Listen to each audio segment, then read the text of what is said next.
What remains? Pain is the perfume of mock orange blossoms in June, their beauty pure remembrance leading back to childhood. The dreamscape of youth drifted on ambrosia breath curling through my bedroom and lulled me into peacefulness. A life of sweetness recalled now in a neighbor's blooming bushes that resurrect a time of ease, the memories of what was once a fairy tale garden with freshly cut grass and light June nights, a belief that every hummingbird flew by just for me, and each ladybug brought good luck, the promise of innocence lingering on each white petal, clinging to the citrus-scented plant outside my window. Its nectar also conjured tribes of ants that squeezed past the wire mesh screen and challenged my father to the brink of despair, with no more patience, no more ability to hear pleas to save this exotic shrub that left an indelible void when sawed down one afternoon.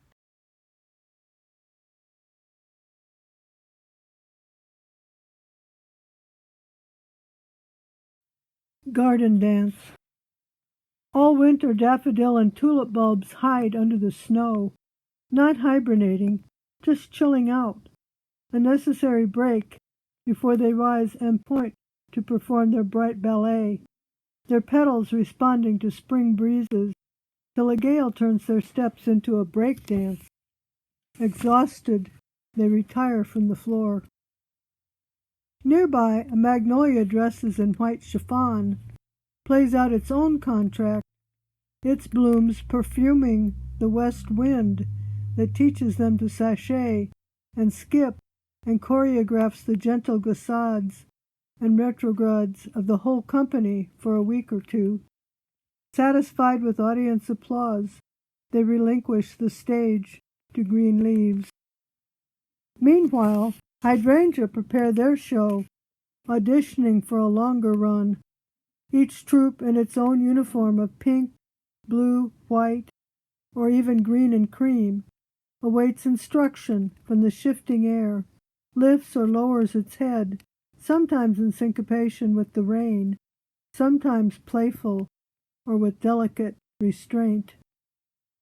And there, along the border wall that marks the garden, see how the ivy plays its own role under the guidance of terpsichore, how closely bound these green dancers, how well they sway in unison, a modern minuet or passacaglia to pass the day. They have their own scripted steps for the rite of spring, summertime, autumn song, and even dances directed by the winds of winter.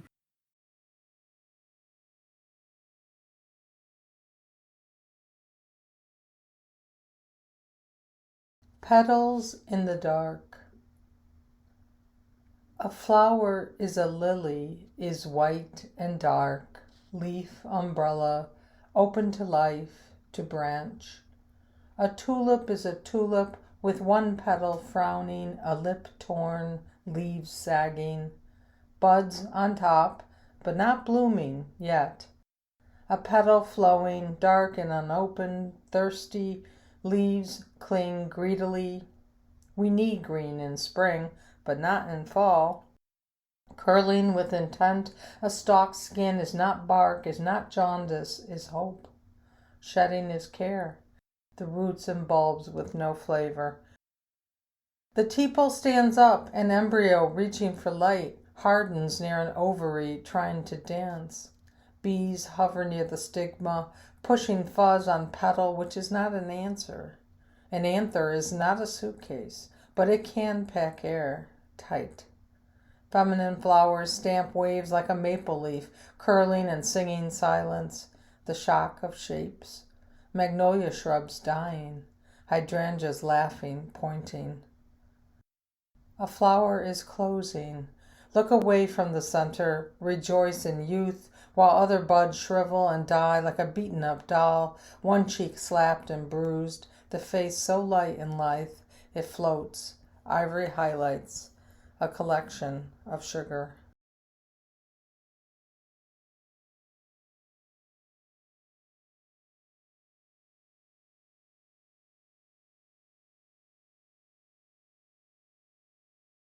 Royal flowers conduct a morning chat regarding their affections. "Good morning, your majesty," said Mistress Glory, admiring the lace of Anne, her queen. Warm in the sun in the heart of the garden, how have your subjects been? Begging her pardon, a bold yellow cowslip leaned against her foliage green. "I'm concerned about my Lady Slipper. Of late she's been all in a tither, since the button flower bloomed hither." Proud Lady Slipper had vowed on the Big Dipper she'd never be courted beneath her station. "What," cried Purple Aster, though no one had asked her, "shall become of her reputation?" Mistress Glory was stunned. Her friend Slipper'd be shunned. She thought it a most indiscreet situation. "She's windswept, swaying, as you can see, having fallen for a bachelor of low degree." Sweet Mr. Button of plain sky blue grew on the commons beneath a yew tree. Queen Anne, Lady Slipper, and Morning Glory each divulged an intimate story of wildflower love, illicit. Phlox brushed her stamen in the garden without begging her pardon, and she gave him leave to kiss it. Queen Anne tossed her lace, gave each an embrace, and imparted this royal wisdom. It might also be true that the wise old yew conveyed dignity to bachelor buttons. You too could grow free as the bumblebees, for all our pollen they're gluttons. All plants are one under benevolent sun. Love overcomes station, my child. Accept his advances and take your chances to grow side by side in the wild.